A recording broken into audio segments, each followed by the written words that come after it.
Science के paper में ये क्वेश्चन डेफिनेटली आते हैं। कई बार रिपीटेड क्वेश्चन आपको दिए जाते हैं चैप्टर 3 से। तो आइए आज की इस वीडियो में उन्हीं क्वेश्चंस पे हम बात करते हैं। ये टेबल आप लोग देख रहे हो, इससे डेफिनेटली आपको एक क्वेश्चन मिलेगा, physical properties of metal and non metal. Definitely question इस बार भी आपको इसमें से देखने को मिलेगा, इस टेबल के अंदर से।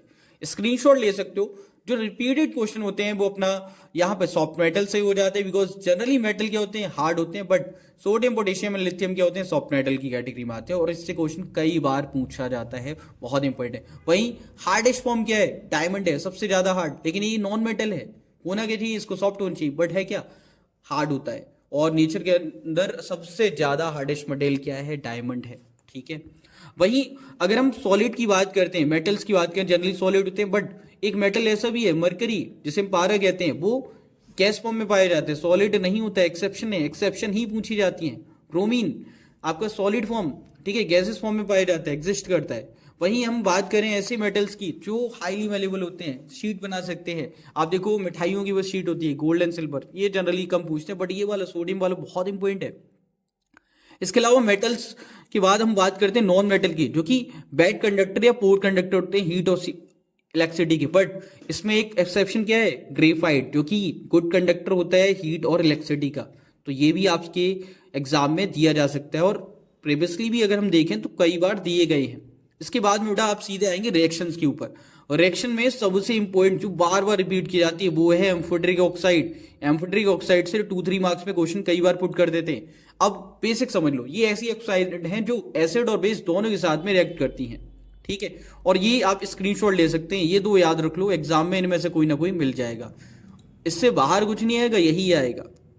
स्क्रीनशॉट ले लो, और ये एग्जाम्स के लिए एकदम edge added reaction with valency याद रखना। ठीक है, इसके बाद नीचे जाओगे तो मैं ज्यादा रिएक्शन और नहीं बताऊंगा, मैंने ही बताने वाला हूं मैं आपको। ठीक है, इसके बाद नीचे आइए और यहां पे आपको देखने को मिलेगा कुछ और चीजें जो आपके काम की हैं। ये वाला क्वेश्चन, ठीक है, फॉर्मेशन से कई बार आपको दिए जाते हैं आयनिक बॉन्ड बनाने को, जैसे मैग्नीशियम या क्लोरीन का दे देंगे, मैग्नीशियम क्लोराइड, ठीक है, या सोडियम क्लोराइड दे देंगे, या फिर मैग्नीशियम ऑक्साइड या एल्यूमिनियम क्लोराइड। इसका स्क्रीनशॉट ले लो, बहुत बेसिक है। जो इलेक्ट्रॉन है वो आपको आउटर मोस्ट के लिखने होते हैं और बैलेंसी करानी होती है। स्क्रीनशॉट ले लो, ये बहुत काम का है, इसी की प्रैक्टिस कर लो।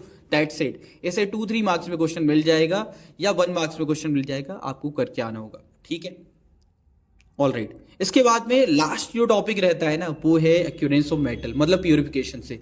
यहाँ पे क्वेश्चन भी मिल जाते हैं आपको कई बार। डेफिनेशन बेस अगर बेसिक बनाए तो डेफिनेशन दे सकते हैं और या गैंग पार्टिकल्स की, ये याद रखना, यहाँ से इंपॉर्टेंट है।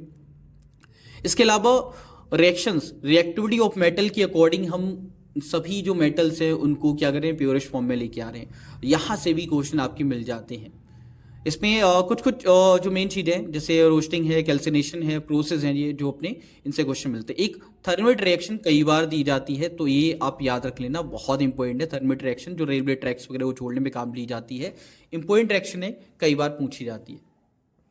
अच्छा, इसके बाद में रिफाइनिंग मेटल्स में क्वेश्चन सीबीएसई ने कई बार पुट किए हैं, डायग्राम बना के भी पुट किए, तो एक बार इसकी भी अच्छे से आप प्रैक्टिस कर लेंगे। ठीक है, अच्छा, अलॉय से 1 मार्क्स में क्वेश्चन मिल जाते हैं, ये आप याद रखेंगे। कंपोजिशन, जैसे अमलगम जो है अपना मरकरी और मेटल से फॉर्म होता है। ठीक है, यूज कहाँ हो रहा है, फिलिंग इन टीथ। ठीक है, ब्रास जो है कॉपर और जिंक का मिश्रण है, ये इलेक्ट्रिकल फिटिंग में यूज होता है। ब्रॉन्ज जो है कॉपर और टिन का मिश्रण है, ये स्टैच्यू और मेडल्स वगैरह बनाने में यूज किए जाते हैं।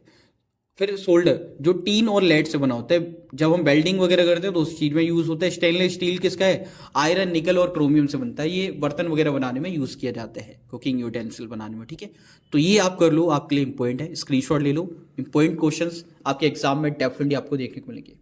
बाकी और वीडियोस के लिए चैनल को सब्सक्राइब करो और सपोर्ट करो, आपके लिए और वीडियोस मिलती रहेंगी। कमेंट कर देना, आपको पीडीएफ चाहिए क्वेश्चंस की तो वो भी आपको मिल जाएंगे। Thanks for watching. जय हिंद, जय भारत, और हंसते रहो, एंजॉय करो, एग्जाम्स की अच्छे से तैयारी करो। All the best.